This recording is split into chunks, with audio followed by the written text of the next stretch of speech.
Bonjour ou bonsoir à toutes et à tous. Je suis Samuel Sivy, directeur des études de l'Institut des actuaires en France, et je suis très heureux et honoré de vous accueillir aujourd'hui pour la deuxième journée du colloque international de l'actuariat francophone, pour lequel nous avons à ce jour plus de 850 inscrits.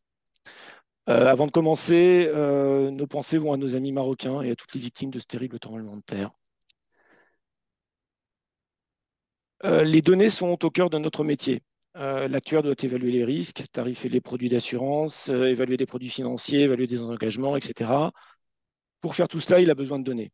Que faire quand les données sont de mauvaise qualité, qu'elles sont incomplètes ou ne sont pas disponibles? Pour répondre à cette vaste question, nous accueillons 5 spécialistes. Marco Bozzolo, qui est actuaire, membre de l'Association suisse des actuaires, qui est responsable technique vie et santé pour l'Europe continentale chez Suisse Re. Bonjour Marco. Olivier Lopez Bon, est membre. Bonjour, merci. Olivier Lopez est membre agrégé de l'Institut des actuaires en France. Il est professeur à l'ENSAE, Institut Polytechnique de Paris. Il a été auparavant directeur de l'ISUP à Sorbonne Université. Et ses travaux de recherche portent sur la quantification des risques émergents et l'application des méthodes statistiques et d'intelligence artificielle aux problématiques actuarielles. Il est l'un des directeurs scientifiques de Detralytics. Bonjour Olivier. bonjour. Pierre-Nicolas Dame est le responsable de la fonction actuariat de Generali Luxembourg, compagnie d'assurance dédiée à la clientèle patrimoniale à fort potentiel d'investissement. Pierre-Nicolas est titulaire d'un master d'ingénieur civil en mathématiques appliquées ainsi que d'un master en sciences actuarielles de l'Université catholique de Louvain. Il est membre de l'Institut luxembourgeois des actuaires et de l'Institut des actuaires en Belgique. Bonjour Pierre-Nicolas. Bonjour à tous.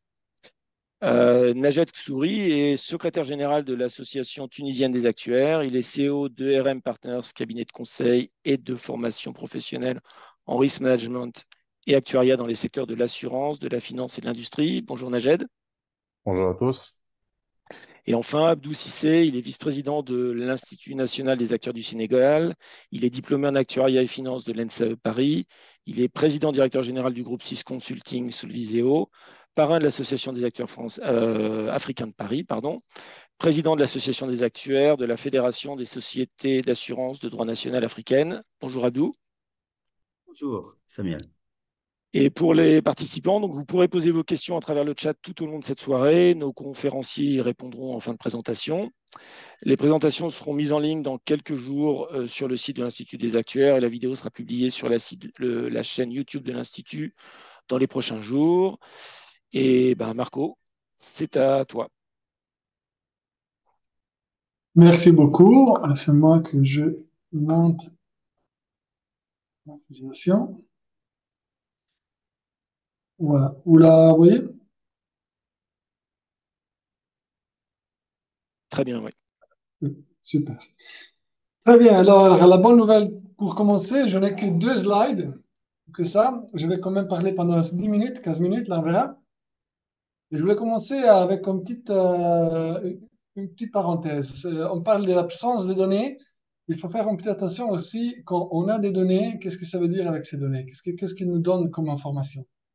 Et là, je voudrais simplement attirer l'attention et parler pendant quelques minutes sur les biais qu'on a dans les données qu'on pourrait avoir. J'ai nommé ici 4, il y en a beaucoup, il y en a plus de 20, même plus, et Google vous donne beaucoup d'informations là-dessus. Mais j'aimerais vraiment attirer l'attention sur cet aspect-là. Donc, j'essaie de parcourir les 4 en vitesse, et après, je partirai sur le sujet de l'absence de données en général. Commençons par le biais de sélection. Alors, on parle de biais de sélection quand il y a un groupe, quand le groupe choisi pour être analysé n'est pas représentatif de la population sur laquelle on voulait tirer des conclusions. Alors, si les participants d'une étude diffèrent systématiquement de la population étudiée. Ça, c'est bien souvent le cas. Si on a des analyses de données qu'on fait, il faut faire toujours très attention à qu'est-ce qu'on est en train de regarder et qu'est-ce qu'on veut et sur quelle population on veut tirer des conclusions. Les causes sont multiples. Il y a pression du temps, sont des fois des données disponibles. La paresse aussi. On choisit un groupe de personnes parce que c'est facile à mesurer. des contraintes budgétaires. On n'a pas l'argent pour acheter des données à quelque part. Des contraintes techniques aussi et des mécanismes aussi de haute sélection. Qu'est-ce que je veux dire par ça? C'est que le groupe de personnes qu'on choisit d'être analysé, présente des caractéristiques qui ne sont pas représentatives de l'ensemble de la population. Donc vraiment, on fait de la sélection dans notre choix. Voilà, là c'est le premier biais de sélection. Comme je dis, il y a beaucoup plus d'informations si vous recherchez un peu. Après, les biais de survie, ça c'est la tendance à tirer des conclusions basées sur des éléments qui ont survécu en certains processus de sélection et ignorer les éléments qui ne l'ont pas survécu. Là, je pense qu'il y a un exemple assez fameux, c'était pendant la Deuxième Guerre mondiale. Il y avait ce statisticien Abraham Wald qui analysait les dommages aux avions qui rentraient des missions. Et là, il a vu clairement que sur les ailes et sur la queue, il y avait beaucoup de dommages, tandis que sur les corps, il n'y avait presque rien. Et la partie devant, il n'y a presque rien. Donc, une conclusion pourrait être, il faut renforcer les ailes et la queue, parce que c'est là où ils sont touchés, les avions. L'autre conclusion, c'est dire, bien, ça, c'est les avions qui sont rentrés. Ceux qu'on ne voit pas, ceux qui ne sont pas rentrés, c'est parce qu'ils ont été touchés sur les corps. Et c'est exactement là, il faut renforcer les avions. Et c'est ça qu'effectivement, ils ont fait. Donc, il faut faire attention de ce qu'on voit vraiment et ce qu'on a oublié de voir parce qu'ils ne sont plus dans les données. Le biais de survie permet de tirer des conclusions erronées, normalement de deux manières principales. La première, c'est une déduction d'une norme, c'est-à-dire que les choses qui ont survécu en processus sont le seul qui ait jamais existé. Et le deuxième, c'est en déduire la causalité, c'est-à-dire que tout ce qui a survécu en processus a été affecté par ce processus. Je vous donne l'exemple, c'est pas vraiment de l'assurance, mais on peut dire les hommes s'endurcissent en se battant dans la Colisée, ou bien on peut dire seuls les hommes endurcis survivent dans la Colisée. Donc vous pouvez choisir lequel vous préférez. Troisième, je prends ici, c'est les biais de confirmation, et c'est aussi quelque chose qu'on voit assez souvent, une erreur que tous, il faut faire attention là. C'est de la tendance à rechercher ou interpréter les données pour confirmer une croyance qu'on a déjà. Et donc, d'exclure toute preuve contraire. Ça, c'est une erreur il faut toujours se poser la question, qu'est-ce qu'il y a comme élément qui nous permettrait de, éventuellement avoir une autre conclusion. Et le dernier, c'est le confounding variables. Oh, pardon, là, je pense que j'ai touché quelque chose. Voilà. Ça, c'est encore une fois qu'on ne tient pas compte des variables qui affectent l'association entre des choses. Alors, il y a une même source de faits qui a des causes différentes. Si je pense à la fréquentation des piscines, n'entraîne pas nécessairement la vente des glaces. En fait, c'est les deux entraînés par les températures élevées. Voilà. Ça, c'est une petite parenthèse, mais j'aimerais bien la faire parce que c'est vrai qu'il y a une absence de données, mais c'est aussi vrai que dans le monde de l'assurance, très souvent, on a des données qui ne sont pas nécessairement complètes ou de bonne qualité. Et il faut faire attention à ce qui pourrait, à comment les traiter et à la conclusion qu'on prend. Maintenant, si on n'a pas de données, qu'est-ce qu'on fait? Alors, une possibilité, c'est d'aller chercher des sources alternatives. Et là, je pense à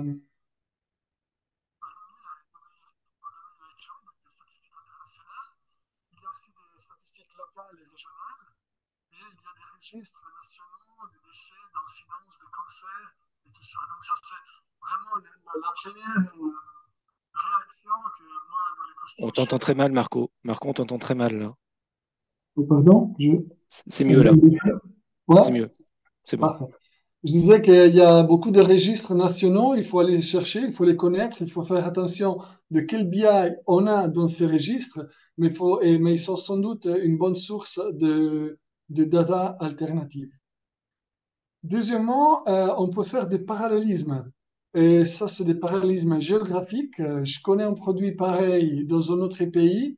Comment est-ce que je peux utiliser cette information, cette connaissance pour en faire un produit dans la région où je suis? On peut faire aussi des parallélismes des produits. je connaisse quelque chose pareil, mais pas exactement le même. Donc, quel ajustement qualitatif est-ce que je dois amener au produit pour le faire correctement?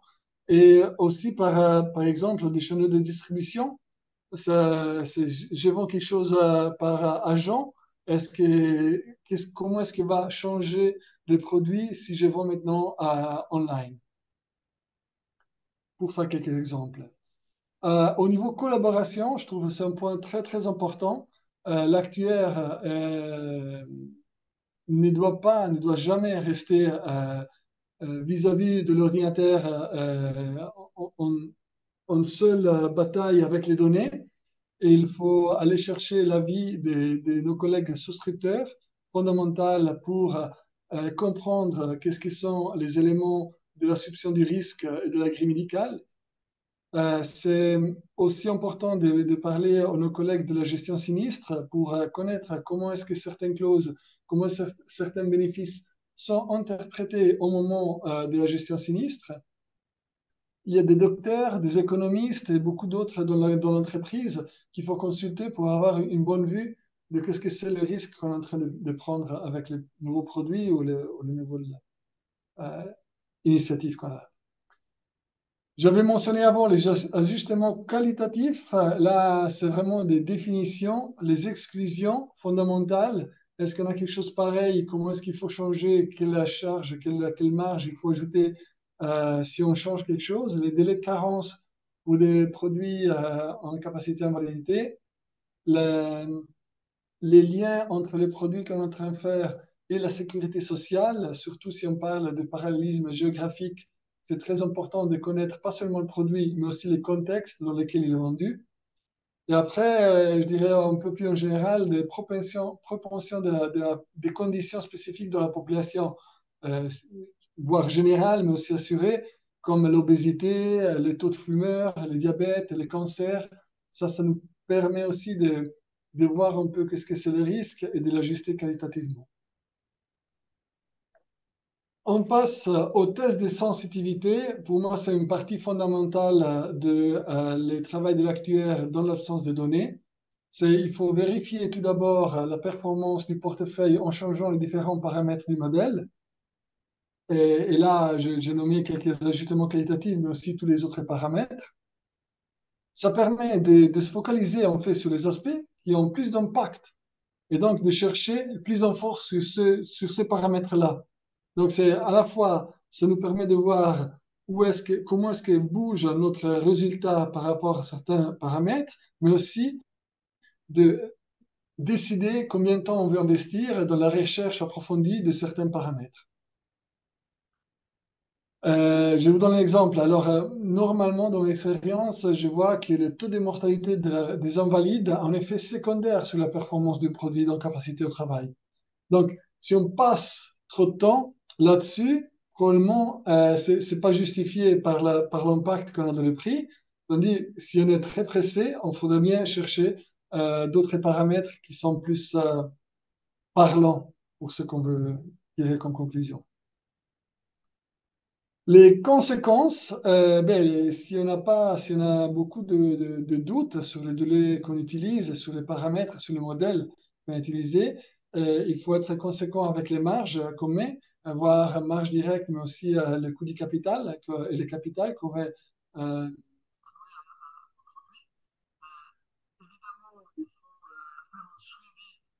Il y a le son qui a coupé encore, Marco. Oh, pardonnez-moi. Est-ce que ça va mieux comme ça? Ouais, c'est bon là. Je me baisse un petit peu. Donc, je disais, le suivi, c'est important aussi. Quand on lance un produit où on n'a pas de données, il faut être sûr qu'on reçoit les données fondamentales pour comprendre s'il va dans la direction qu'on souhaitait et pouvoir le corriger tout de suite. Ça m'amène aux flexibilités des conditions. Et je parle des garanties de taux des primes. Évidemment, si on n'a pas de données, on a une incertitude, on n'a pas beaucoup de marge et on garantit des primes sur le long terme, on prend un risque assez costaud là. Il faut faire attention à avoir une balance entre tous les paramètres. Et bien, si on a la possibilité, le conseil, c'est de monter un petit pilote, analyser les résultats du portefeuille en croissance, sans partir avec tous les, tout le faire une seule fois. En dernier, partage du risque. Évidemment, il y a peut-être quelques partenaires de vous, voire la réassurance, voire d'autres partenaires qui ont de l'expérience déjà sur un produit spécifique. Et je pense que c'est important de s'appuyer aussi sur la connaissance pour être sûr d'avoir le bon produit en place au moment du lancement. Voilà, ça c'était rapidement ce que je voulais partager sur le côté des qualités de données et d'un possible parcours de l'actuaire dans l'absence de données. Et je passe volontiers la parole au prochain intervenant. Merci Marco. Bonsoir à toutes et tous. Alors je vais essayer de faire la transition sur ma présentation. Excusez-moi. Hop, voilà. Je pense que vous la voyez. Donc bonsoir à toutes et tous. Donc pour compléter et apporter un autre point de vue par rapport à ce qu'a déjà présenté Marco, qui a très bien planté le décor, notamment sur la qualité des données et sur les précautions à prendre pour faire face à cette absence de données. Moi, je voulais axer mon message de ce soir sur une sorte d'évolution culturelle qu'on voit dans ce contexte de l'absence de données, qui est le passage de ce qu'on appelle de façon un peu grossière une approche historique, qui serait l'approche classique actuarielle, à une approche dite par scénario. Alors, juste pour expliquer très brièvement de quoi il s'agit, l'approche historique, c'est l'approche traditionnelle actuarielle où on a des données qui nous proviennent du passé et qui vont nous permettre de projeter le risque, de prédire ce qui va se passer, de faire du pricing, mais plus généralement de gérer les risques, de calculer des provisions, etc. Donc quand on réfléchit, cette approche historique, on pourrait presque dire qu'elle est paradoxale, puisque quand on est dans le secteur de l'actuariat, de l'assurance ou de la finance, on va chercher le plus souvent à essayer de prédire ce qui va se passer.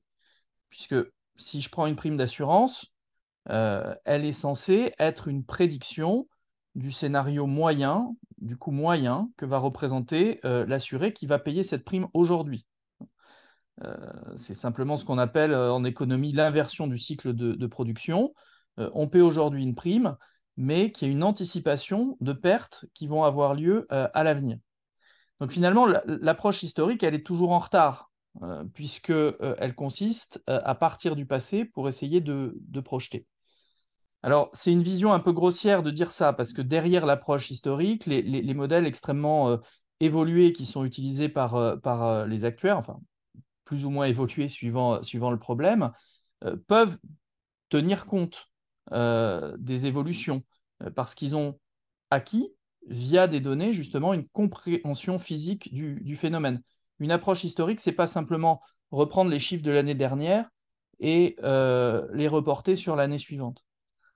Néanmoins, en fait, cette anticipation de ce qui va se passer, elle est rendue extrêmement difficile dans différents contextes. J'en ai cité deux pour avoir des exemples, mais il y en a bien plus. Ils sont emblématiques de cette absence de données. C'est dès que vous allez rencontrer des risques émergents. Donc, des risques émergents, c'est des risques nouveaux ou des risques qui étaient anciens, mais qui ont une évolution extrêmement rapide, ce qui fait qu'on est un peu anxieux sur notre capacité à rattraper cette évolution, à avoir suffisamment de connaissances pour la rattraper. Et également, vous avez l'exemple des marchés émergents, où va se poser une question parfois de la qualité des données, puisqu'on n'a pas l'appareil statistique qui est encore suffisamment robuste pour les récolter. Et également, Marco mentionnait très bien la question des biais de sélection. Si on est dans un marché émergent, le portefeuille, sa structure n'est pas stabilisée, elle est en pleine évolution. Et donc, il y a le risque de baser des calculs sur des populations qui ne sont pas représentatives du risque, indépendamment, comme je disais, de la question de la qualité des données qui est aussi très, très importante. Donc, à l'opposé, faire des scénarios, c'est essayer d'imaginer des scénarios souvent catastrophes, puisqu'on a notamment beaucoup le recours à des scénarios de stress test qu'on voit beaucoup aussi dans le secteur de la finance, et qui vont nous permettre d'anticiper parce qu'ils vont nous permettre de regarder des événements d'intérêt qu'on n'a pas forcément eu l'occasion d'observer et sur lesquels on n'a pas de données. Donc, je vous ai donné deux exemples ici de ce qu'on entend par scénario classique dans deux risques émergents. Premier risque émergent qui est le risque cyber, donc qui est un risque technologique, donc un risque assez nouveau, sur lequel l'expérience est récente, et en plus, vous avez des évolutions technologiques qui font que on a une évolution très forte, là aussi, du risque et des pertes qu'on peut en attendre. Et donc, dans le domaine du risque cyber, vous avez par exemple quelque chose qui va rendre extrêmement anxieux le secteur, c'est l'événement systémique. C'est notamment ce qui va se passer si tout d'un coup, vous avez un fournisseur de cloud qui se trouve touché et donc tout un portefeuille qui fait défaut parce que vous avez instantanément un grand nombre de victimes. Donc ça, ce genre d'exemple, de scénario, ça ne s'est pas produit. Alors, pas tout à fait vrai ce que je vous raconte. Si vous regardez l'actualité récente, il y a justement eu une attaque de cloud sur un fournisseur qui s'appelle Cloud Nordic, si je ne vous dis pas de bêtises, au niveau du mois d'août, mais qui n'était pas un très gros cloud provider avec des conséquences aussi importantes qu'on peut craindre. Donc, toujours est-il que ce que vous voulez voir, c'est quel serait l'impact et comment se préparer à l'impact de situations que vous n'avez pas vues.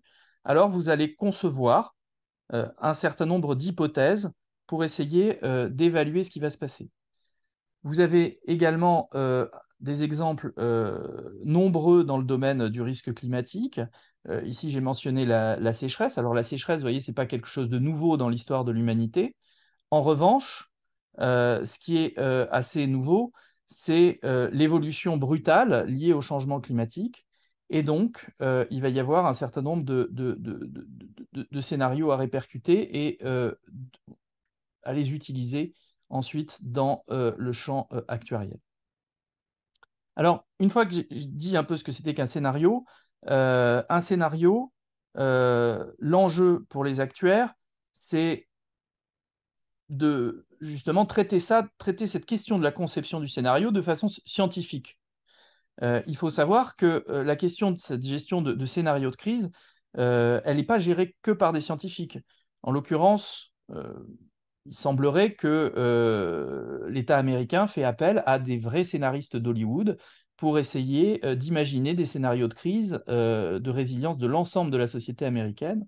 Et donc, là, on est un peu, si vous voulez, dans la science-fiction. Nous, on est censé être cartésien, donc on est plutôt dans la science que dans la science-fiction. Et toute la question, c'est d'essayer de rendre ces scénarios crédibles quantitativement, voilà, de toutes les hypothèses que j'ai listées un petit peu avant, le type d'attaque, le nombre de victimes, les paramètres de ces scénarios. Tout l'enjeu est d'essayer de les calibrer de façon un petit peu précise. Et notamment, il y a un point dont on ne voit pas vraiment comment se passer quand on n'a pas de données, c'est l'avis d'expert.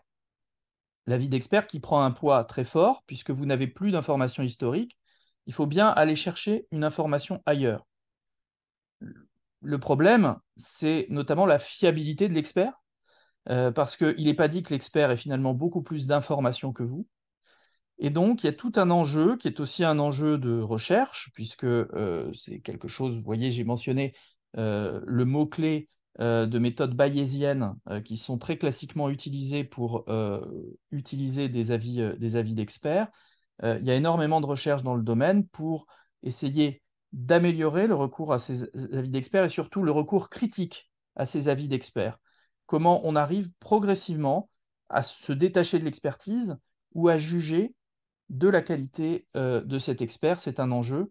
Et également un autre enjeu que je n'ai pas mentionné ici, c'est celui de la traduction du langage de l'expert dans le langage actuariel, dans le langage des quantités qui nous intéressent, nous, pour l'assurance, qui est aussi un enjeu. Dernier enjeu sur le scénario, et je passerai à mon dernier slide après, c'est la question beaucoup plus complexe et sur laquelle vous voyez un point d'interrogation, qui est la probabilisation du scénario.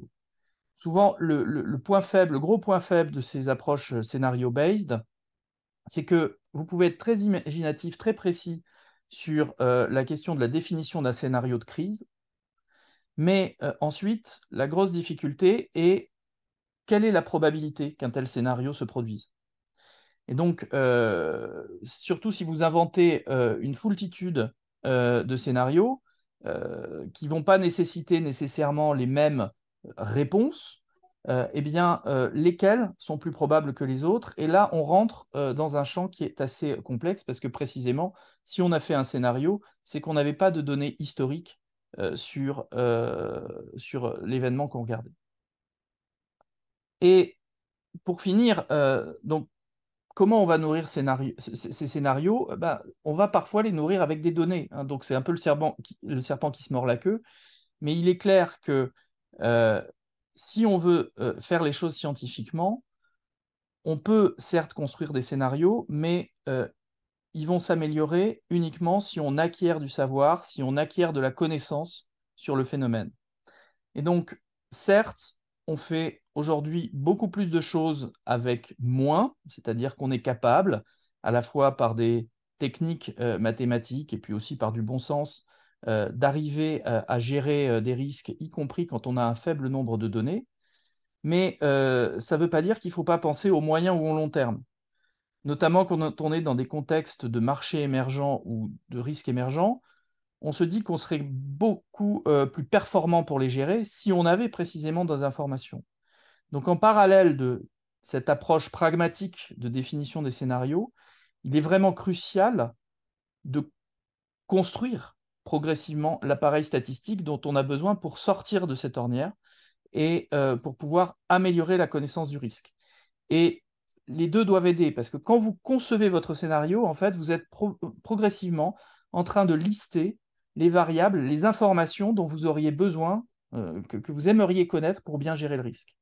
Et donc, en parallèle de cette conception de scénario, elle doit impérativement se penser, c'est le message que je voudrais avoir, euh, elle doit impérativement se penser également comme un outil qui va permettre de progressivement euh, aboutir sur la constitution de bases de données structurées. Voilà, je vais m'arrêter là pour cette introduction aux approches Power Scénario et je vais passer la parole, je crois, à Pierre Nicolas, si je me souviens bien de l'ordre. C'est exactement ça. Merci beaucoup, Olivier, pour cette intervention. Donc, je fais mon partage d'écran. Voilà, donc normalement, vous devriez tous être à même de voir mon partage d'écran. Donc, effectivement, moi, la manière dont j'ai voulu euh, aborder cet axe d'absence de données dans le cadre de ce colocataire national, c'est un peu via le biais aspect réglementaire, parce que, comme vous le savez, aujourd'hui, l'ensemble des compagnies d'assurance et de réassurance sont soumis à un ensemble grandissant de reporting réglementaire sur différents, je vais dire, indicateurs et différentes données financières ou non financières. Et c'est donc sous cet angle-là que je voudrais aborder cette problématique liée à l'absence de données ou, comme l'a très bien dit Marco, à l'absence de données de qualité. Alors, ma présentation va se dérouler en 3 points. Donc, le premier, ce sera un peu une réflexion qui s'est amenée à moi entre le parallélisme entre l'absence de données ou l'angoisse de la page blanche pour l'actuaire. Ensuite, on passera justement au niveau des reporting réglementaires et comment ça s'applique au quotidien pour les compagnies d'assurance et de réassurance. Et enfin, je terminerai un peu sur un cas pratique auquel on pourrait être tous soumis en tant qu'acteurs financiers, c'est les fameux calculs de SCR pour l'entité.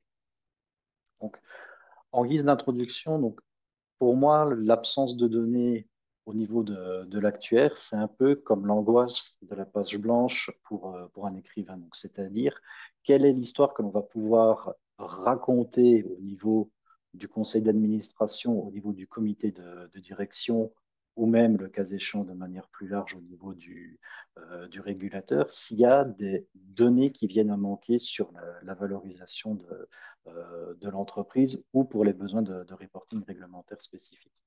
Cette réflexion, elle s'est amenée comment allez-vous me dire? Ben, c'est un peu en discutant avec mon entourage où j'ai dit je dois faire une présentation sur l'absence de données dans le cadre du métier d'actuaire. Qu'est-ce que vous voyez un peu comme point de départ qui pourrait accrocher l'auditoire? Et là, il y a quelqu'un qui me dit ben, pourquoi est-ce que tu partirais pas d'un slide blanc pour dire voilà, ça c'est ma présentation sur l'absence de données d'un point de vue de l'actuel, et c'est quelque chose avec lequel on doit faire face au quotidien. Et c'est comme ça qu'est née cette réflexion de se dire, bah, métier d'écrivain, métier d'actuaire, il y a quand même pas mal de parallélismes qui peuvent être effectués entre ces deux métiers qui sont totalement différents, l'un étant littéraire, l'autre étant plus mathématique. Et donc, ce paradigme d'absence de données, il peut se retrouver dans deux contextes différents. On va parler, ou en tout cas, je distingue un environnement qui est sans contrainte. La Marco l'a déjà abordé dans son slide ou dans sa présentation de départ. C'est par exemple lors du lancement d'un nouveau produit pour un nouveau marché ou pour un nouveau segment de clientèle, comme on n'est pas positionné sur ce type de produit ou sur ce type de clientèle, ben là, il y a là tout un aspect hypothèse technique, hypothèse financière à devoir déterminer et utiliser dans le cadre justement de l'analyse de la rentabilité du produit ou de ses besoins en capitaux de solvabilité. Ça, c'est un peu quand, je vais dire, pour faire de nouveau le parallélisme avec le métier d'écrivain, c'est quand un auteur doit commencer un nouveau roman, il doit réfléchir à l'intrigue, au personnage principal, au personnage secondaire, et également aussi comment se déroule l'histoire et l'histoire qu'il va raconter. Et enfin, l'autre environnement que je distingue à ce niveau-là, c'est un environnement que je dirais plutôt sous contrainte, où, là, de nouveau parallélisme avec le métier d'écrivain, c'est un écrivain, quand il écrit une saga, il doit avoir un fil conducteur tout au long de la saga, que ce soit au niveau du personnage principal et de la complexification de ce personnage principal au fur et à mesure que l'histoire se déroule sur plusieurs tomes.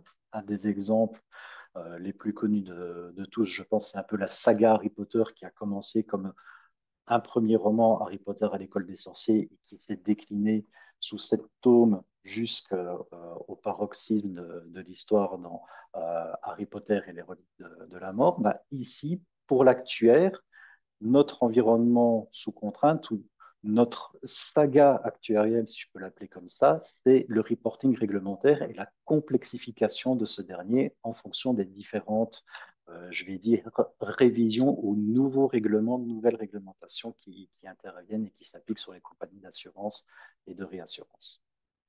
Alors, je l'ai dit en préambule, je ne vais pas m'étendre là-dessus, mais comme vous le savez, aujourd'hui, tant pour les compagnies d'assurance et de réassurance, nous sommes soumis à un panel de reporting réglementaire qui est en constante évolution avec des révisions de réglementation existantes, par exemple révision de la réglementation solvabilité 2 qui est en cours et qui va avoir des impacts au niveau de la manière dont les entreprises valorisent le bilan et la solvabilité et la solidité financière de l'entreprise, mais également des reporting réglementaires qui sont nouveaux, avec notamment, par exemple, tout ce qui est reporting réglementaire lié sur les investissements de type ESG.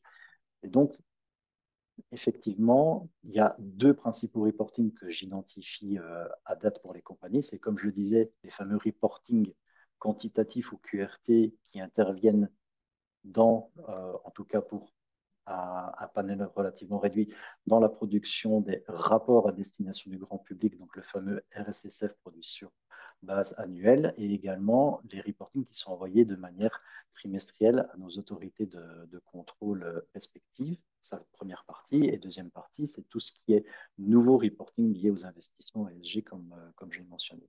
Et pour chacun de ces types de reporting, tant, là j'insiste bien, tant sur la partie qualitative que sur la partie quantitative, il y a quand même je vais dire des problèmes qui se posent pour les compagnies d'assurance. Le premier problème, non des moindres, c'est est-ce que les compagnies ont un accès aux données relatives aux actifs dans lesquels elles investissent? Et enfin, quand elles ont accès via le gestionnaire d'actifs ou via un autre moyen, une plateforme qui récupère ce type de données, quelle est la fiabilité des données qui sont produites et transmises au niveau de l'entreprise d'assurance et de réassurance.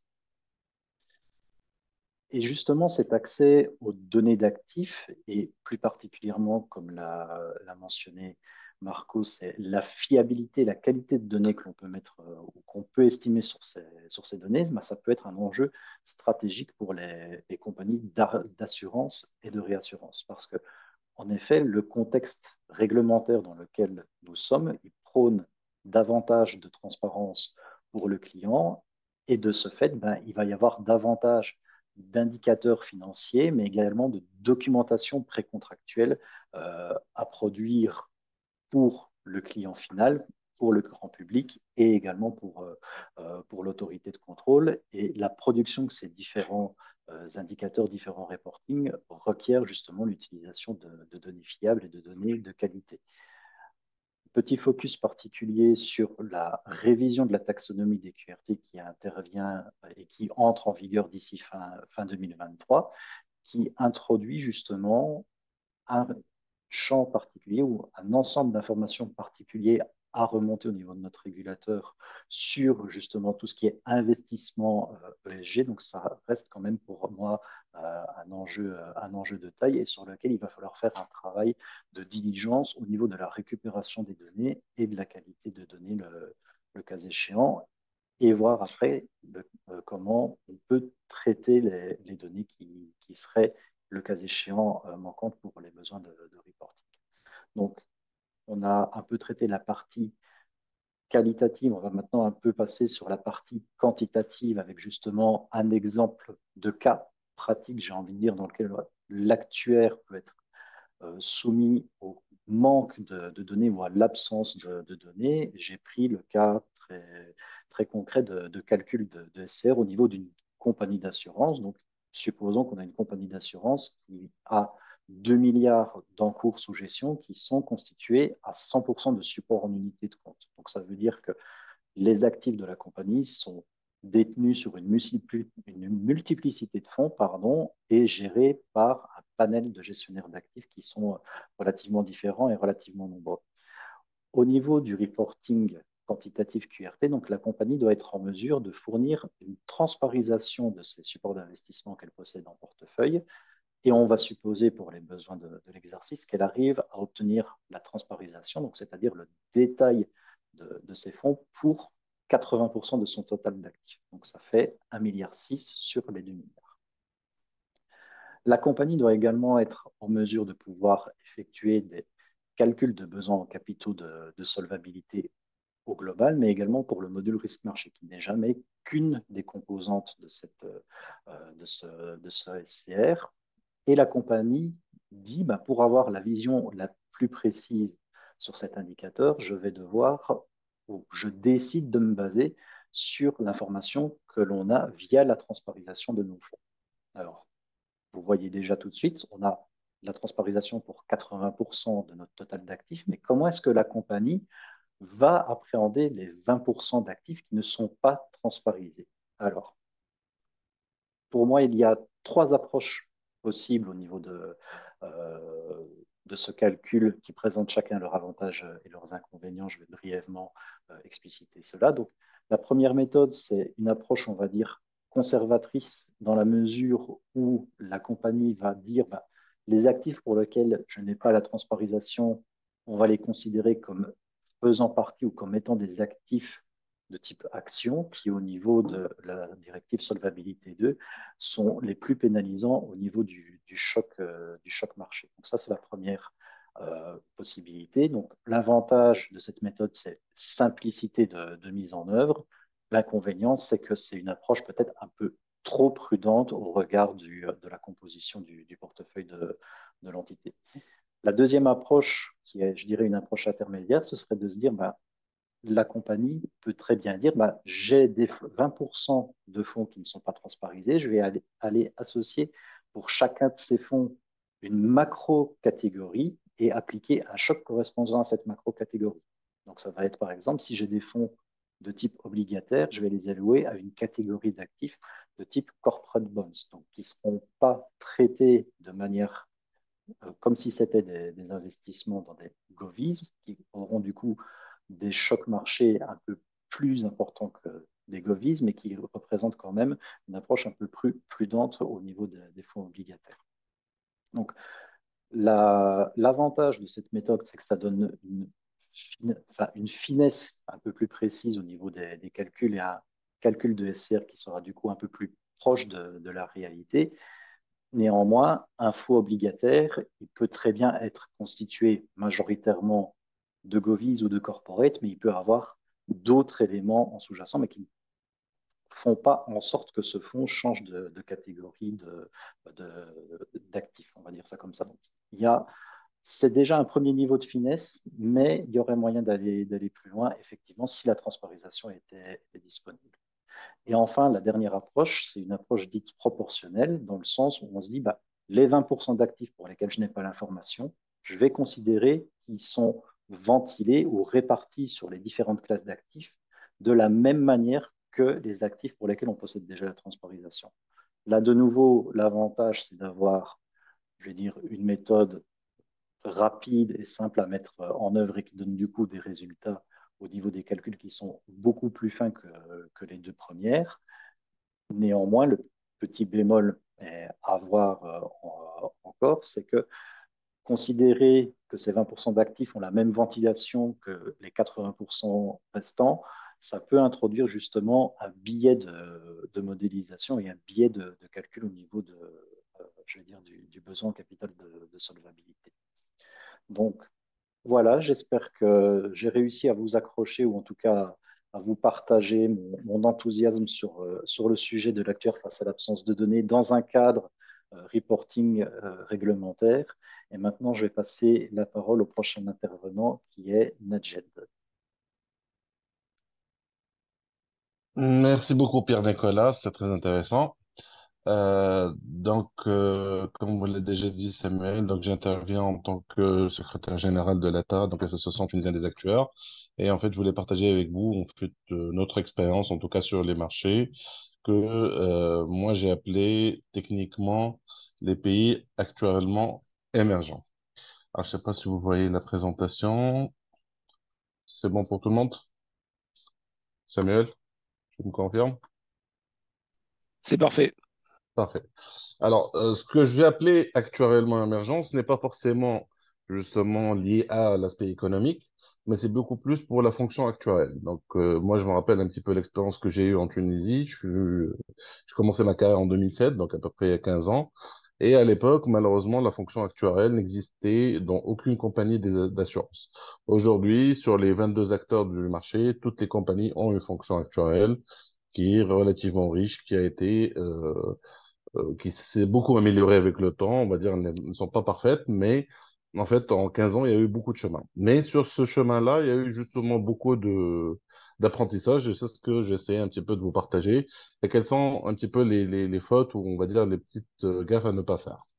Donc, quand on dit pays actuellement émergents, de mon point de vue, c'est des pays qui ont les problèmes classiques de qualité de données.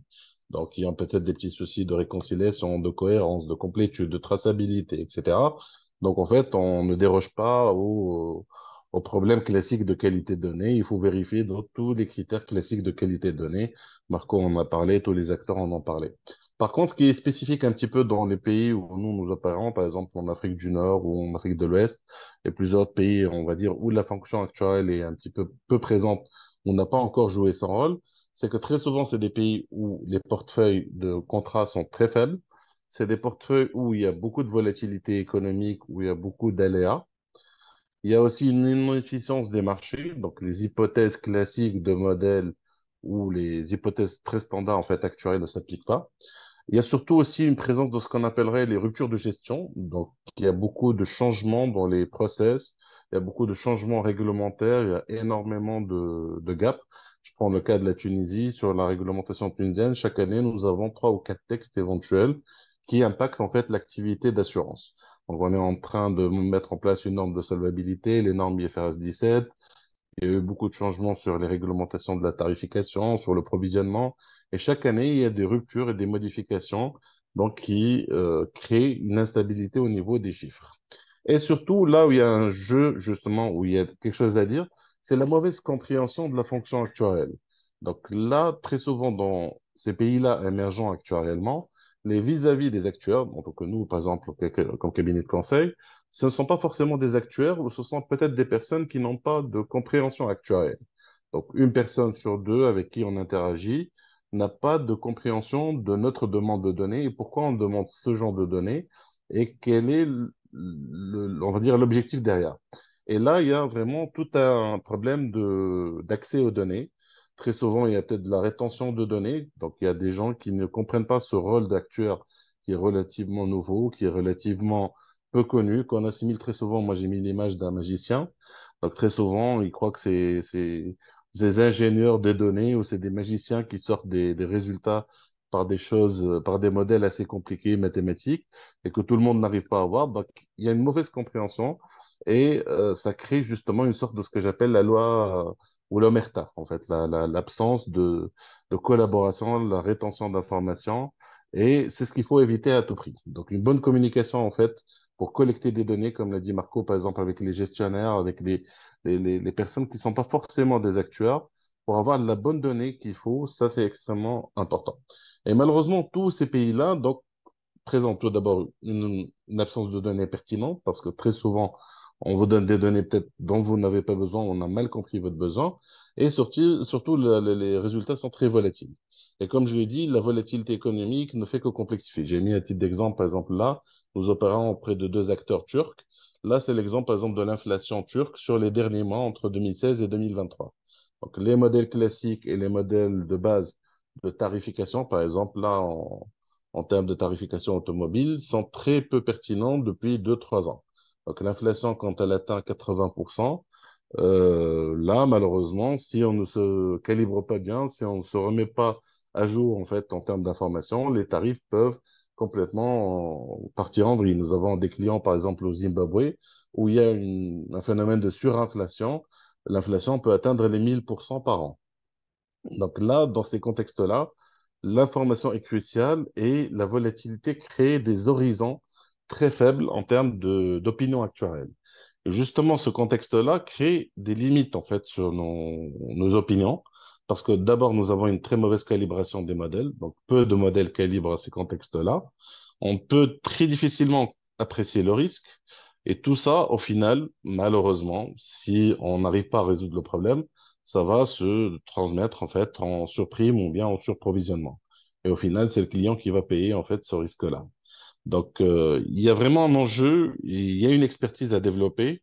D'abord, c'est comment estimer ce risque-là de données, comment le quantifier, et surtout comment alerter dessus, comment passer l'information aux clients, aux vis-à-vis qui n'ont pas forcément de bonnes connaissances actuelles, sans que ce soit des modèles développés. Il faut utiliser des règles simples, donc des écarts types, des formules assez simplifiées, pour alerter sur le risque de données, de mauvaise qualité de données, et sur les conséquences.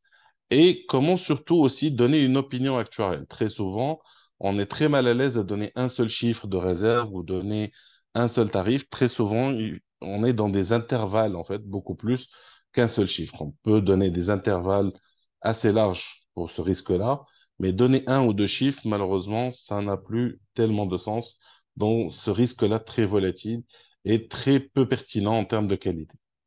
Et là, les recommandations que nous, on recommande très souvent, d'abord, c'est que il faut beaucoup plus passer de temps sur le contexte, en fait, du problème, que ce soit de la tarification, ou de la certification, ou de l'évaluation.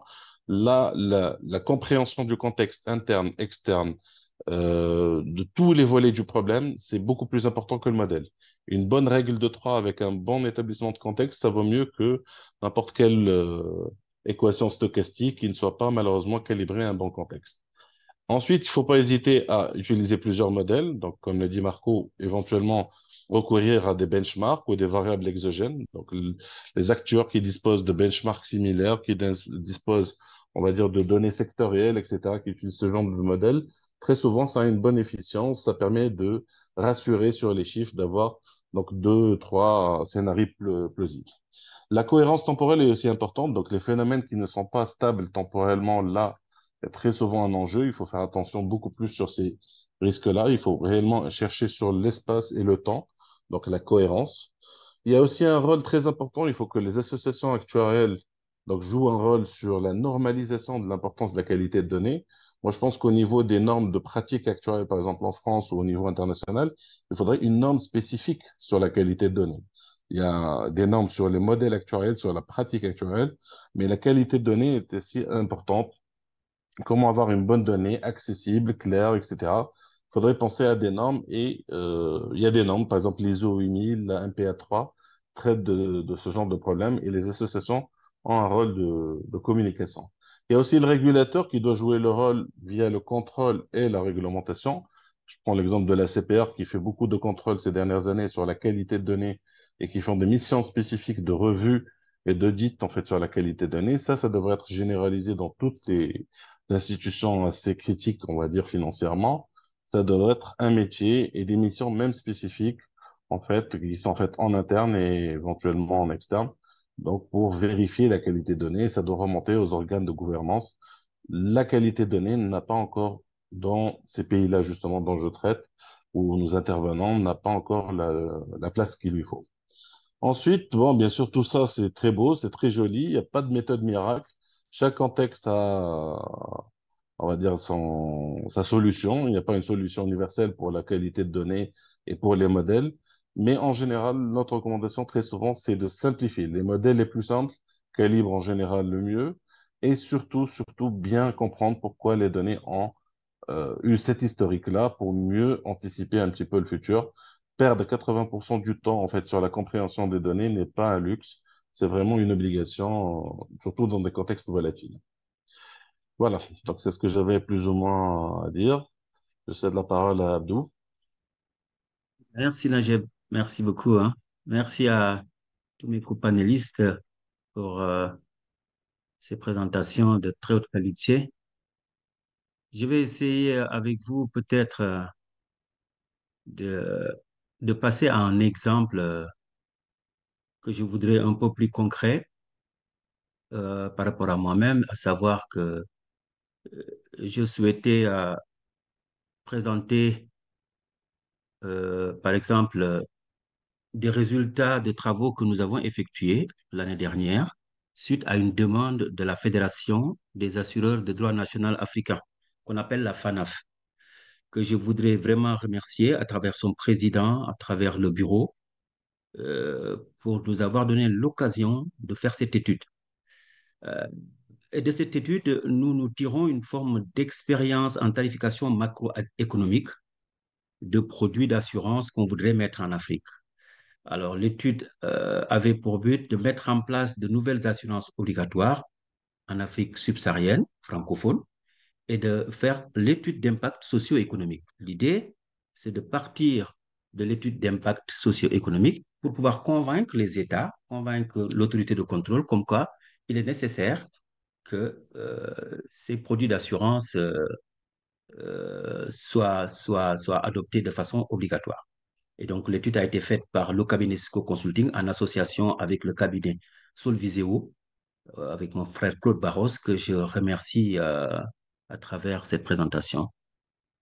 Alors, euh, la spécificité de l'Afrique, je pense que on n'a pas, on ne peut plus le, la nier. Et je vais prendre un exemple très simple. Je fais un petit zoom sur les trois pays cibles. On a été au Cameroun, au Sénégal et en Côte d'Ivoire. Et on a été nous-mêmes aller chercher des données dans un contexte de pouvoir faire cette étude d'impact. Pour cela, quand on prend par exemple des données macro, tant sur le plan démographique, sur le plan financier, etc., sur le plan économique, on se rend compte de beaucoup de choses. C'est-à-dire, par exemple, quand vous regardez le PIB par habitant en moyenne dans ces trois pays, vous ne dépassez pas 1500 euros, le PIB par habitant. Quand vous regardez les dépenses de santé par habitant par an, en moyenne, vous ne dépassez pas, allez, franchement, on est entre 5200 CFA et 12 750 francs CFA. Vraiment, on est sur des proportions enfin, qu'on ne peut même pas imaginer, hein. Pourquoi? Parce que avoir moins de 30 euros de dépenses de santé par habitant, la question se pose. C'est en ce moment qu'on s'est dit, mais attendez, mais les données que nous avons, d'où est-ce que ça sort réellement? Qui a fait les études et tout? Et on s'est rendu compte que la plupart des études statistiques qui se font en Afrique sont faites par des équipes de l'Occident. Alors, rien que pour la dépense de santé, d'où vient l'erreur? C'est-à-dire que vous prenez le Cameroun, on vous dit que la dépense de santé, c'est aller moins de 15 euros par personne par an. Mais nous nous sommes déplacés et nous sommes allés au fin fond du Cameroun regarder la population qui n'est pas tellement dans les grandes villes, dans les agglomérations. On s'est rendu compte que ces gens, ils n'utilisent pas ils n'utilisent pas la médecine occidentale. Ils se soignent, par exemple, avec la médecine traditionnelle. Vous voyez le biais que ça fait. C'est-à-dire donc, en fait, même si l'Occident vient faire des statistiques en Afrique, alors les données ne reflètent pas la réalité, même dans ces conditions-là. Et donc, vous voyez les problèmes que nous avons. Du coup, on s'est dit, bon, il faut qu'on fasse une étude qui reflète le plus les réalités de ce que nous vivons en Afrique.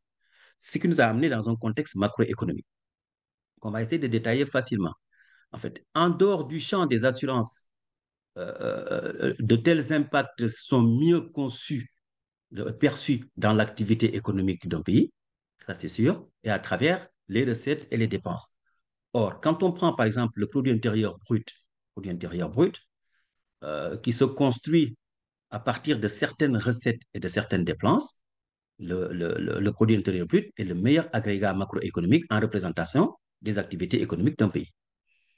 Alors, un petit retour pour camper vraiment le contexte, c'est-à-dire que n'ayant pas de données microéconomiques, donc qui nous permettrait de faire de l'actuariat dans la façon la plus classique possible, on s'est dit, on s'est reposé la question de savoir, l'étude est faite pour quoi? L'étude est faite pour convaincre les États et l'autorité de contrôle de la nécessité de mettre en place des assurances obligatoires. Et donc, on dit, bon, si vous voulez convaincre un État, qu'est-ce que vous faites? Vous ne venez pas lui parler d'assurance. Parce que si on vient montrer aux États le chiffre d'affaires qu'on fera en assurance, les bénéfices en assurance, ça, l'État, ce n'est pas son problème. On s'est dit, mais l'État, son agrégat universel, c'est le PIB. Donc, on va faire une étude qui sera basée, qui sera axée sur le PIB. Et donc, on va bâtir un modèle qui va tourner autour du produit intérieur brut. Alors, donc, nous avons cherché, donc, en termes de méthodologie, à faire émerger le rôle de l'assurance au sein de l'économie et de sa croissance par la modélisation et la recherche pédagogique. Nous sommes allés au bout de l'enchevêtrement des assurances dans les activités économiques des États en mesurant leur place, donc la place de l'assurance, dans l'activité économique avant et après l'installation de nouvelles assurances obligatoires pour en tirer des tendances sur les agrégats tels que le chiffre d'affaires potentiel des compagnies d'assurance, les recettes des États, quoi, parce que tout simplement, les compagnies investissent dans des titres d'État, les placements possibles en provision, les sinistres réglés en contribution à la protection sociale et les résultats des compagnies. D'où l'importance du PIB dans notre orientation. En termes de sources de données, notre modèle peut, enfin, les actuaires peuvent se demander, mais vraiment, est-ce qu'on a fait un modèle actuariel, quoi? Mais nous, on travaille en fonction de ce dont on dispose, des agrégats qui sont mesurés dans le pays tous les ans, donc pour lesquels le risque d'erreur est très, très faible. Donc, dans chaque pays cible, nous sommes allés rencontrer les ministères des Finances, les ministères du Travail, de l'Action sociale, les ministères de la Santé, les ministères en charge des actions sociales, euh, euh, les ministères des institutions de statistiques, les associations de banques, les directions nationales de banques centrales et les sièges même des banques centrales que sont la BCAO et la BAC. Donc, les données qu'on a utilisées, les sources sont là-dedans. Donc, on n'a pas de problème de billets pour la simple raison, c'est que si ces données posent problème, on revient les voir et ils corrigent, on continue. Alors, quelle est la conception économique et financière qu'on a eue et qui intègre l'assurance? Donc, vous voyez bien, on a bâti un modèle dans une conception économique et financière, mais qui intègre l'assurance. Alors, notre méthodologie consiste à approcher le problème selon une vision plus métier que purement statistique, par les liens entre les données fondamentales de l'assurance et les agrégats économiques qui sont à la base de la richesse nationale du PIB. Pour chaque pays, nous avons modélisé toutes les sources d'argent disponibles dans l'environnement économique en recettes, ainsi que les dépenses correspondantes effectuées par les agents économiques. Nous partons de l'argent disponible. Bon, l'argent disponible, c'est ce qui intègre les recettes du PIB. Et cet argent disponible, nous l'avons mis en face de toutes les dépenses qui intègrent aussi les dépenses du PIB. Nous faisons tourner l'économie en recomposant le PIB qui ressort comme un agrégat ex post output et qui nous permet de recaler le modèle par rapport à la communication. Il faut noter aussi que la masse monétaire nous a permis aussi de caler le modèle. Et quand je parle de caler un modèle, c'est s'appuyer sur des variables ou des paramètres qui sont tels que leur maîtrise dans le temps est parfaite et que donc si on fait des projections dans le futur et qu'on se rend que ces variables ou ces paramètres-là dérivent, là, on se rend compte que le modèle n'est pas bon. En tout cas, le PIB en tant que tel et la masse monétaire sont extrêmement bien maîtrisés en Afrique subsaharienne. Alors, un point très important, le transfert net d'argent avec l'étranger, qui représente de l'argent qui rentre dans nos caisses et permet à nos familles de dépenser. Ce transfert a été modélisé de façon très succincte. Le déficit des États, le déficit, donc l'emprunt lié au déficit, se représente comme de l'argent non issu de la production, mais qui sera dépensé par l'État. Le secteur bancaire, qui émet la monnaie en circulation, dispose d'un rôle d'infrastructure. Toujours dans la conception économique et financière intégrant l'assurance, la modélisation que nous avons faite met en lumière la place de l'assurance dans l'économie par sa contribution aux recettes et aux dépenses et par son rôle de couverture de la masse monétaire en circulation. L'irrigation du secteur privé par les dépenses du secteur public, car le public fait travailler le privé, cette irrigation a été modélisée par un multiplicateur de Keynes qui prend en compte le niveau d'épargne des agents publics, le niveau de sous-traitance du secteur public et la consommation importée. La modélisation boucle comme suit. Nous partons donc de la masse monétaire en circulation qui est assurée ou adossée à des fonds propres des banquiers en réserve fractionnaire par rapport aux réserves nettes de change. Ces réserves de change dépendent de la capacité de production du pays à l'export. Cette capacité de production à l'export est d'autant plus importante que la masse monétaire l'est et que les banques sont couvertes pour le financement des moyens de production. C'est ainsi que la boucle est ainsi faite sur des assurances comme temporaire défaut des entreprises, par exemple. Pourquoi on a bouclé sur l'exemple d'assurance temporaire défaut? Quand vous prenez un pays comme la France, le défaut de crédit ne se modélise même pas. Pourquoi? Parce que si vous regardez le taux de défaut dans tout le pays, il n'excède pas 4%. C'est-à-dire que dans la culture financière des Français, emprunter, c'est rembourser. C'est-à-dire que le Français qui a un prêt, s'il ne le rembourse pas, il ne dort pas. Mais aussi, il est dans un environnement où il a les moyens de rembourser ses crédits. C'est très important. Donc on a modélisé un produit qu'on appelle temporaire défaut. Parce que si on ne met pas en circulation, si on ne coiffe pas le système financier avec des produits d'assurance de ce genre, on pense qu'on aura beaucoup de problèmes à faire fluidifier le crédit dans nos pays. Toujours dans cette conception, il est bien de lier un tout petit peu l'assurance avec l'idée même de la conception du PIB, parce que dans la conception du PIB, vous avez la valeur ajoutée. Et donc là, on va prendre un exemple en IRD et en vie. La valeur ajoutée, recette nette, en assurance, s'interprète comme une différence entre le chiffre d'affaires et les dépenses hors salaire et hors bénéfice. On prend un exemple. Quand vous êtes en assurance IRD, si vous avez un chiffre d'affaires de 100, vous avez, dans le contexte africain, subsaharien et en moyenne, des provisions en termes de coûts de risque, vous prendrez dans ces 150, c'est 50, les dépenses diverses feront 10, les salaires prennent les 35, les profits restent à 5. Donc la valeur ajoutée va être 40, 35 plus 5. Si vous êtes en vie, le chiffre d'affaires de 100 unités monétaires, vous avez des provisions de 80. Et vous avez des dépenses diverses de 7, des salaires et des profits regroupés en 13, ce qui donne une valeur ajoutée de 13. Donc, vous voyez un tout petit peu comment se présente l'assurance dans nos pays par rapport au produit intérieur brut. Donc, cette liaison nous a semblé extrêmement importante. Nous l'avons modélisée.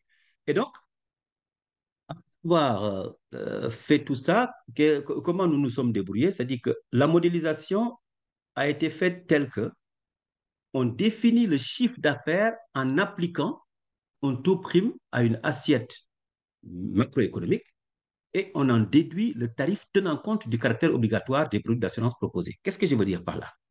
C'est-à-dire que nous voulions faire une étude d'impact. Pour faire une étude d'impact socio-économique, on est obligé, par exemple, de montrer que si les assurances nouvelles arrivent dans la zone, on doit montrer aux États quelle est la valeur ajoutée qu'ils auront. Qu'est-ce que ça va faire dans le PIB? Qu'est-ce que ça va faire en termes de règlement de sinistre, donc de protection sociale? Qu'est-ce que ça va faire en termes de placement des assureurs dans les titres d'État, etc., etc. Donc, en ayant conçu les choses comme ça, on a été obligé de nous débrouiller d'abord pour modéliser le chiffre d'affaires de chaque assurance nouvelle. Quel chiffre d'affaires ça va donner? Et donc, quand on finit de modéliser le chiffre d'affaires que ça peut donner, et donc vous me direz que modéliser le chiffre d'affaires que ça peut donner devrait partir de la définition des primes, devrait partir de la définition des primes de façon singulière sur chaque produit et remonter maintenant au chiffre d'affaires. Mais nous, on a fait l'autre sens. C'est-à-dire qu'on a modélisé le chiffre d'affaires du moment où les assurances vont être obligatoires. Attention, nous sommes là en phase d'assurance obligatoire. Donc, on n'a aucun problème de mutualisation. On n'a aucun problème d'application de la loi des grands nombres. Donc, on définit le chiffre d'affaires, mais ce chiffre d'affaires est défini en appliquant un taux prime à une assiette macroéconomique et on en déduit le tarif tenant compte du caractère obligatoire des produits d'assurance. Là, je vous donne quelques exemples de produits d'assurance, de type de taux prime et d'assiettes d'application actuarielle. Par exemple, quand il a fallu tarifer les assurances retraite, qu'on va demander aux États de faire en sorte qu'on ait des formes d'article 83 en France, c'est-à-dire faire en sorte que, comme la retraite est un vrai problème et que la retraite de base ne donne pas grand-chose en Afrique, les entreprises vont commencer à cotiser, donc à abonder un peu les cotisations de leurs employés. Donc, l'entreprise paye une partie, l'assuré paye une partie, et donc on crée une forme d'article 83. Et pour cela, on a donc à tarifer comment du salaire il faut aller prendre le montant de cotisation le montant de cotisation de l'entreprise, par exemple. Là, on a pris un taux de cotisation retraite-salaire, mais l'assiette sur laquelle s'applique ce taux, ce sont les dépenses en consommation des salaires du secteur privé.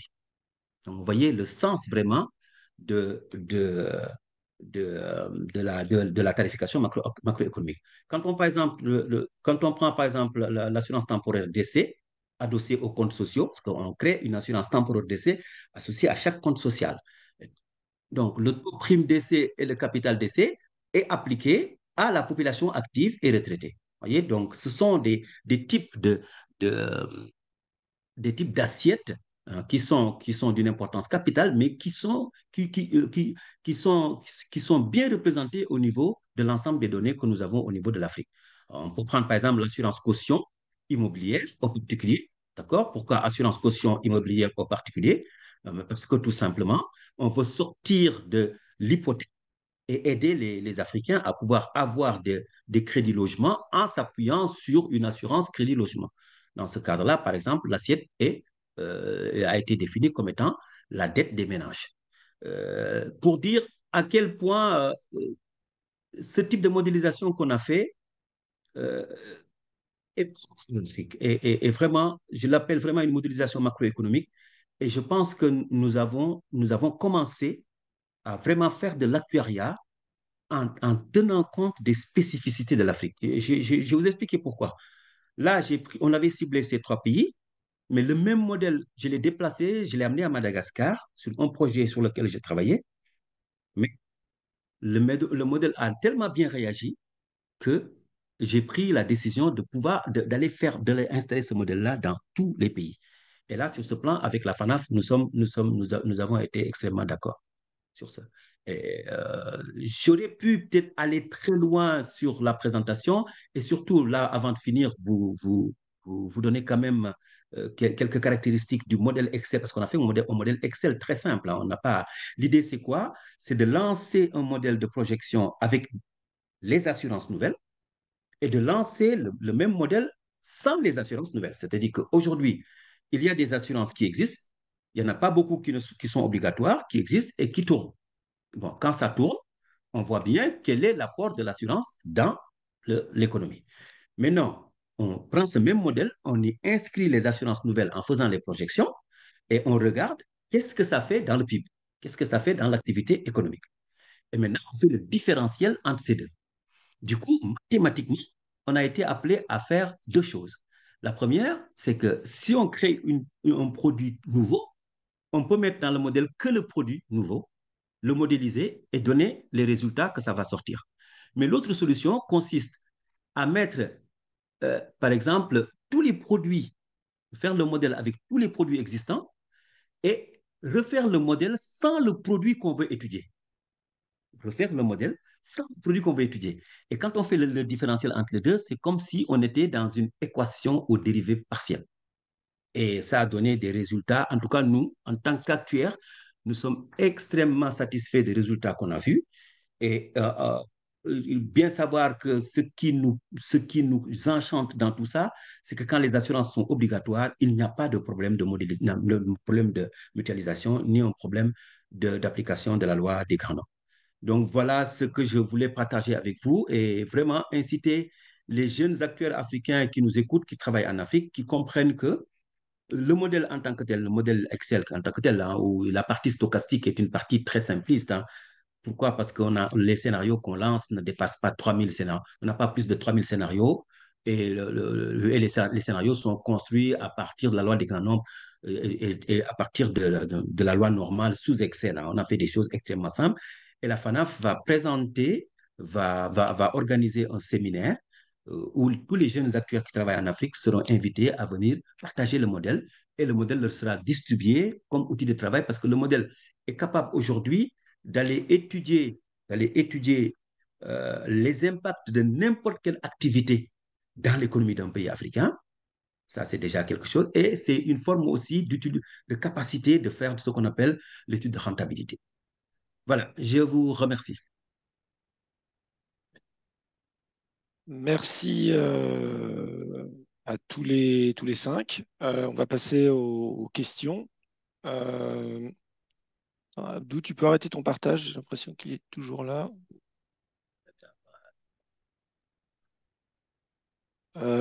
N'hésitez pas à en poser à travers le chat, on en a déjà pas mal, mais on va commencer. Alors, une première question qui a été posée au début, c'est pourquoi ne pas ajouter une marge, en fait, quand on a des données qui sont imparfaites ou autres.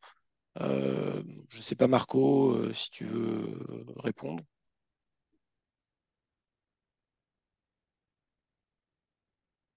Oui, bien sûr. Oui, c'est quelque chose que j'ai mentionné, la marge comme solution possible. C'est sans doute pas la seule solution qu'on a à disposition, qu'on a de manque de données et des incertitudes. C'est une des solutions possibles. Moi, je pense que si on a des paramètres qui sont pas précis, soit dans les modèles, soit dans les data, il faudrait théoriquement ajuster le modèle de capital. C'est ça qui reflète l'incertitude dans les modèles. C'est évident que dans la pratique, c'est beaucoup plus difficile à faire. Et c'est pour ça que souvent, on retombe sur la solution facile qui est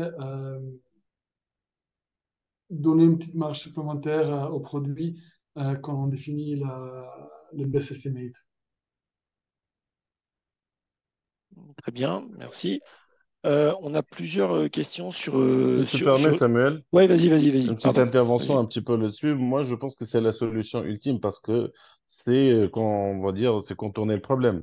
Donc, si on fait une fois, deux fois et ça devient une habitude, on ne résout plus le problème. Donc, mettre des marges quand on est dans l'urgence, oui, c'est la solution qu'on préconise. Mais il faut, à long terme, en tout cas, résoudre le problème de qualité. Donc, ça ne peut jamais être une solution, ce n'est que temporaire. Sinon, bah, finalement, ce serait, si c'est pas très coûteux, ça devient un problème, enfin, une solution à vie. Et c'est pas l'objectif. Et en plus, ça coûterait plus cher pour le client au final. Donc, malheureusement, la mauvaise prestation, c'est le client qui va payer ça. Donc, faut éviter. Merci. Sur le cyber, il y a une question sur les types de scénarios qu'on peut utiliser, Olivier. Oui, alors donc la question d'Éric Dalmoro, c'était notamment sur la question du pricing. Mm. Donc, dans le domaine du pricing, on va utiliser d'abord des données parce qu'on commence à en avoir des données historiques. Ensuite, simplement, là où on a besoin de scénarios, c'est pour essayer de projeter les évolutions. Et donc là, on va avoir des approches par scénario qui sont presque, on pourrait faire le parallèle avec des tests de sensibilité finalement sur les paramètres pour extrapoler un petit peu les évolutions. En revanche, là où on va avoir besoin de scénarios très forts, c'est surtout l'aspect stress test, où là, eh ben, on n'a tout simplement pas les informations.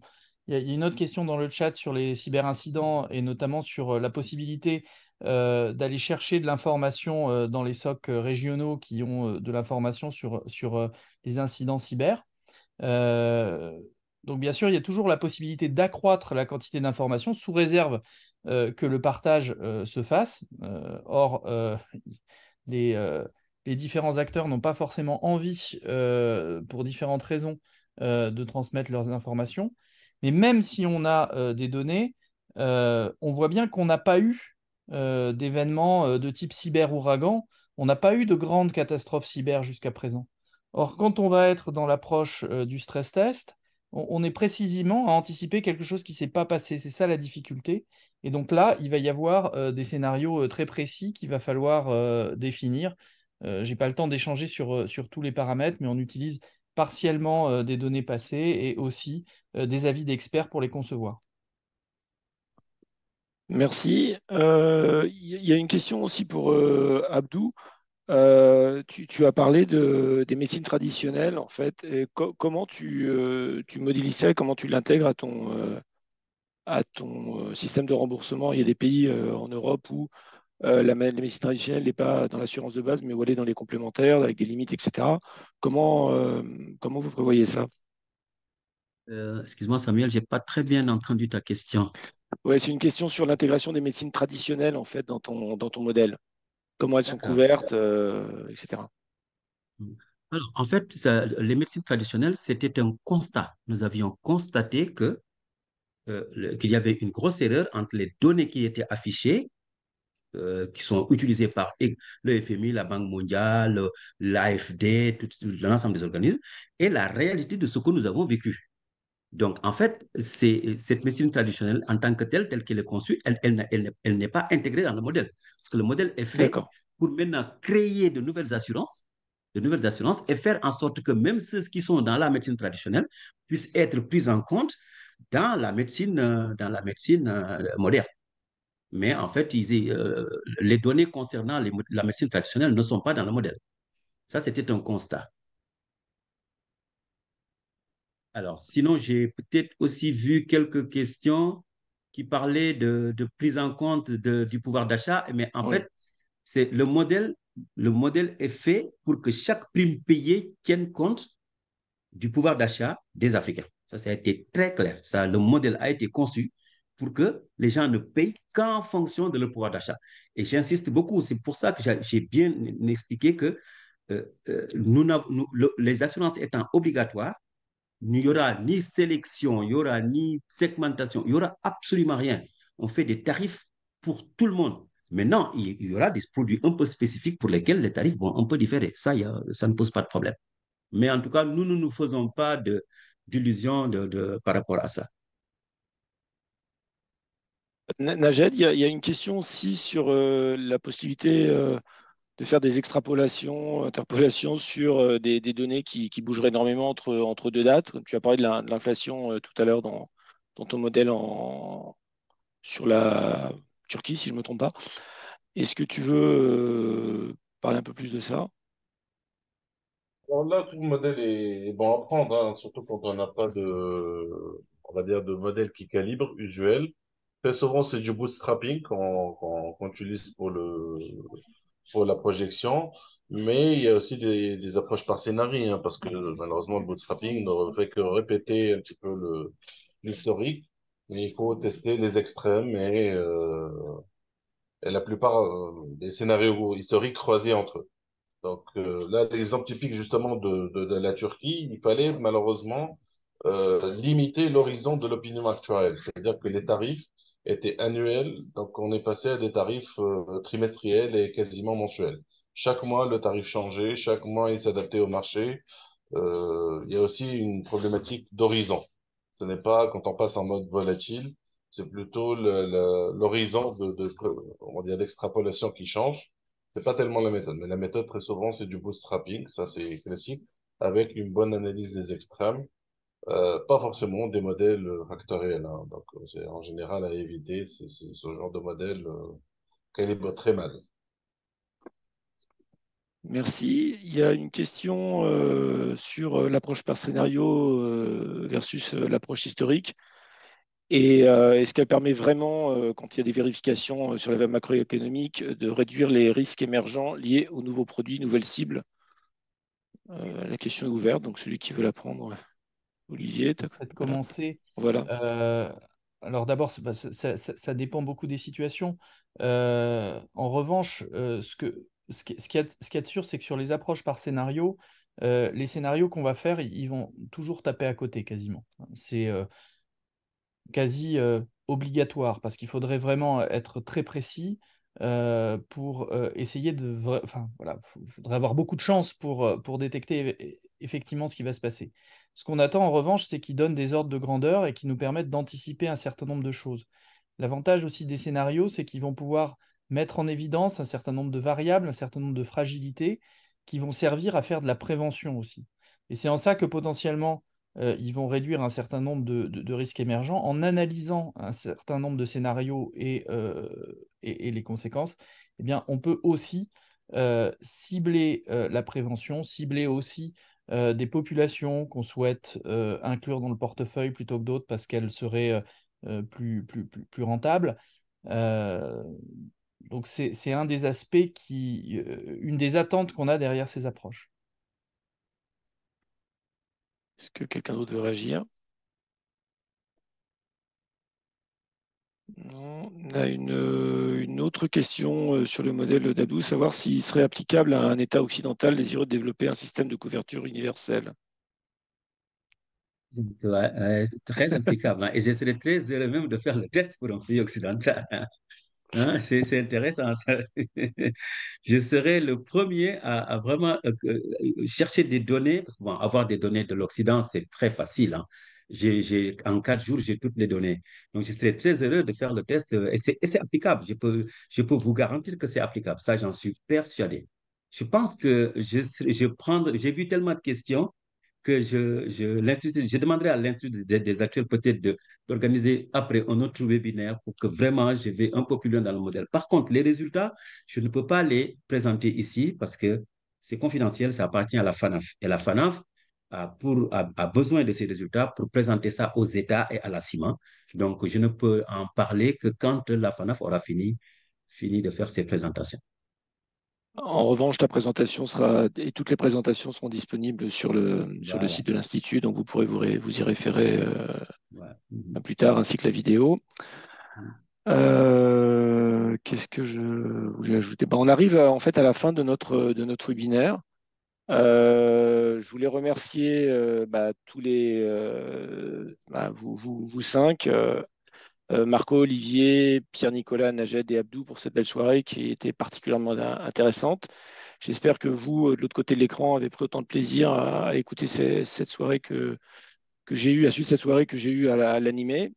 Je vous donne rendez-vous demain à la même heure pour la troisième journée du colloque international de l'extérieur francophone sur le thème table mortalité, enjeux et évolution, un thème actuariel s'il en est. Bonne fin de soirée, de journée, selon où vous êtes. Et encore merci à vous cinq pour votre participation. Au revoir. Merci à toi, Samuel. Au revoir. Salut. Merci à toi, Samuel. Merci Merci, au beaucoup. revoir. Au revoir.